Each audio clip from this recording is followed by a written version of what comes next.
మట్టి దిబ్బల కింద కూలిన బతుకులు, ఎస్ఎల్బీసీ సొరంగంలో మరణ మృదంగం, సజీవ ఆశలు ఆవిరి, 7 రోజుల ప్రయత్నాలు విషాదాంతం. శుక్రవారం రాత్రంతా కొనసాగిన ఉత్కంఠ, జీపీఆర్ టెక్నాలజీతో ఆనవాళ్ల గుర్తింపు, 8 మంది కార్మికుల మృతదేహాల వెలికితీత. ఘటన ప్రదేశంలో ఉద్విగ్న వాతావరణం, అధికారికంగా ధృవీకరించని ప్రభుత్వం. సజీవ ఆశలు ఆవిరయ్యాయి. ఎస్ఎల్బీసీ సొరంగంలో చిక్కుకున్న 8 మంది కార్మికుల ప్రాణాలు మట్టి దిబ్బల కింద కలిసిపోయాయి. దాదాపు 11 రెస్క్యూ బృందాలు చేసిన ప్రయత్నాలు చివరికి విఫలమయ్యాయి. రెస్క్యూ బృందాల తప్పేం లేదు, సర్కార్ నిర్లక్ష్యం ఇది. రెస్క్యూ బృందాలు వాళ్ళకిచ్చిన టాస్క్ని సంతృప్తికరంగా ఇన్ టైంలోనే వాళ్ళు చేరుకున్న ప్రయత్నం చేసిండ్రు. కానీ సర్కారే వాళ్ళకు పూర్తి స్థాయిలో స్వేచ్ఛనివ్వకపోవడం వల్ల, పూర్తి స్థాయి నిర్ణయ అధికారం వాళ్ళకి ఇవ్వకపోవడం వల్ల ఎప్పటికప్పుడు ఆ రెస్క్యూ టీంలు లోపలేమున్నాయి అని బయటికి ప్రభుత్వానికి చేరవేయడం, ప్రభుత్వానికి చెప్పినాక ప్రభుత్వం వాళ్ళు చేపల కూరతోటి ఆ బిర్యానీ ఈ బిర్యానీ దీని 1 గంట సేపు టైం పాస్ చేసి మళ్ళీ సాయంత్రం వరకు మరి ఇట్లకి వెళ్ళిపోతారా, ఇంకో టీములు పంపించాలా, ఇట్లా సమయాన్ని వేస్ట్ చేసిండ్రు. మీరు లోపల ఎట్లా చేసి వాళ్ళని తీసుకురారి, పూర్తి నిర్ణయాధికారం మీదే అంటే అయిపోయేది. 7 రోజుల పాటు మీనవేషాలు వేసిండ్రు, మీనవేషాలు. అట్లా దానివల్ల వాళ్ళు మృతదేహాల మనుషులను సజీవంగా తీసుకురాకపోయారు. అలా రెస్క్యూ టీమ్స్ యొక్క పనితనాన్ని మనం ఏమాత్రం కించపరచకూడదు. పూర్తిగా ఇది సర్కార్ నిర్లక్ష్యం, సర్కార్ వైఫల్యం ఇది. పోస్ట్ మార్టం కోసం నాగర్ కర్నూలు ప్రభుత్వ దవాఖానకు తరలించినట్టు తెలుస్తున్నది. ప్రభుత్వం నేడు అధికారికంగా ప్రకటించే అవకాశం ఉన్నది. ముందుగా చిక్కుకుపోయిన కార్మికులను గ్రౌండ్ పెనట్రేటింగ్ రాడర్తో గుర్తించారు. శుక్రవారం తెల్లవారుజాము నుంచే జీపీఆర్ 0 పాయింట్ వరకు చేరుకొని ఆ ప్రదేశమంతా స్కాన్ చేశారు. రిపోర్ట్ ఆధారంగా స్పాట్లను గుర్తించి కొత్తగూడెం నుంచి అండర్ గ్రౌండ్లో పనిచేసే సింగరేణికి చెందిన అనుభవజ్ఞులైన కార్మికులను రప్పించారు. NDRI rat miners team Singareni బృందంతో హై లెవెల్ రెస్క్యూ ఆపరేషన్ చేసి టీబీఎం ముందు భాగంలో చిక్కుకున్నారని గుర్తించి మట్టి దిబ్బలు బురదను తొలగించి మృతదేహాలను బయటకు తీసినట్టు తెలిసింది. శుక్రవారం రాత్రంతా ఇక్కడ ఉద్విగ్న వాతావరణం నెలకొనగా చివరికి విషాదమే మిగిలింది. ఇక్కడ ఇది జీపీఆర్ ద్వారా స్పాట్ను గుర్తించిన సిబ్బంది. యాక్చువల్లీ ఈ పని ముందే చేయవలసింది.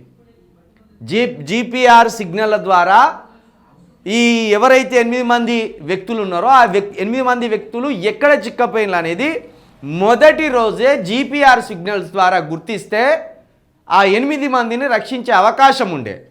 కానీ వీళ్ళు రోజుకొక ప్రయోగం చేస్తాను, వీళ్ళు ప్రయోగాలు చేసిండ్రు. 8 మంది ప్రాణాలతోటి వీళ్ళు ప్రయోగాలు చేసి నిర్లక్ష్యం చేసిండ్రు. దానివల్ల ఇక్కడికి వచ్చింది.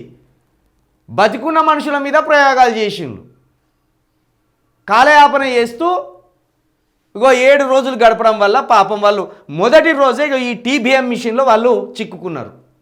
ఈ మట్టి దిబ్బలన్నిటి ఊలుడుతోటే ఆ టీబీఎం మిషన్లోనే ఉండి అక్కడనే వాళ్ళు చనిపోయినట్టు ఉన్నది.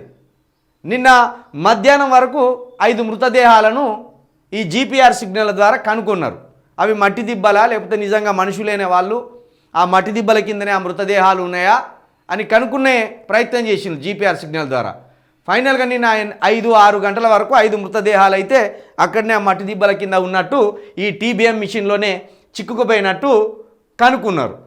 నిన్న రాత్రి కాల సమయంలో 10-11 గంటల ఆ సమయంలో ఈ మిగతా 3 మొత్తం 8 మంది మృతదేహాలను కనుగొన్నారు.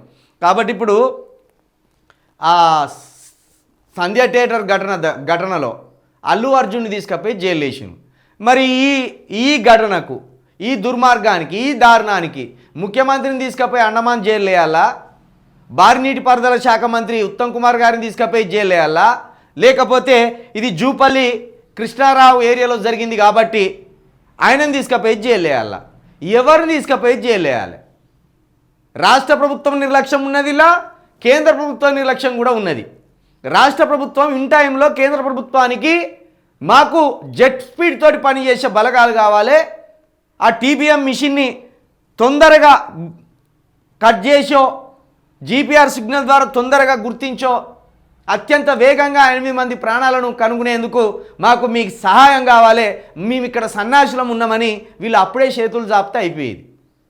అప్పుడు వీళ్ళు చేతులు చాపలేదు, అడగలేదు, గోడ కొట్టిన సున్నం లెక్క నోట్ల బెల్లం పెట్టుకున్నట్టు కూర్చున్నారు వీళ్ళు. ఏమేం కావాలి 8 మందిని కాపాడడానికి అని వాళ్ళు అప్పుడే మిస్ అయినప్పుడు జెట్ స్పీడ్ తోటి స్పందించుంటే అయిపోయేది. ఇగో ఆ నిర్లక్ష్యం ఇప్పుడు 8 మంది ప్రాణాలను బలిగొనేదాకా వచ్చింది. కాబట్టి ఇది పూర్తి బాధ్యత, ఈ పూర్తి నిర్లక్ష్యం ఇటు తెలంగాణ సర్కార్ది, ఈ తెలంగాణ సర్కారు మీద ఉన్న కేంద్ర ప్రభుత్వం మోదీ గారిది. ఏం చేస్తానరా బాబు, మా ఉత్తరప్రదేశ్ నుండి మా బీహార్ నుండి వచ్చిన 8 మంది కార్మికులని అక్కడున్న పెద్ద మనిషి అన్న ఆయన వీళ్ళను బరిగలతోటి కొట్టి స్పీడప్ చేయండి పనులు అని చెప్పకపోయే. ఇక వీళ్ళకు మరి నష్టపరిహారం ఎక్స్గ్రేషియా కేంద్ర ప్రభుత్వం దీన్ని కొంచెం మీరే ఉన్నారు కాబట్టి అక్కడ పెద్దన్న లెక్క ఈ రాష్ట్ర ప్రభుత్వం ద్వారా ఇప్పియాలి, మీరు ఇవ్వాలి, ఆ కాంట్రాక్టర్ ద్వారా కూడా వాళ్ళకు ఎక్స్గ్రేషియా ఇవ్వాలి. పోయిన 8 మంది ప్రాణాలు అయితే తిరిగి రావు, కానీ కనీసం ఆర్థికంగా అన్న ఆ కుటుంబాలు నిలబడే అవకాశం ఉంటుంది. ఇది ఖచ్చితంగా బీజేపీలో ఉన్న కిషన్ రెడ్డి గారు, బండి సంజయ్ గారు, మీరు కేంద్ర మంత్రులు తెలంగాణ నుండి ఉన్నారు, పరువు పోతుంది. మీ తెలంగాణ ప్రాజెక్టులకు సంబంధించి ఆ 8 కుటుంబాలు ఇక్కడికి వచ్చి ఆవిరైపోయినాయి వాళ్ళ బతుకులు. కాబట్టి మీ తెలంగాణలో పనిచేస్తే మా బతుకులకు అసలు భరోసే ఉండదని వాళ్ళు దుమ్మెత్తిపోయకుండా మీరు పెద్దన్న పాత్ర పోషించి ఆ 8 కుటుంబాలకు ఒక్కొక్క కుటుంబానికి కనీసం 50 లక్షలు, ₹1 కోటి ఇప్పించే ప్రయత్నం చేస్తే బాగుంటుందని మేము అనుకుంటున్నాం.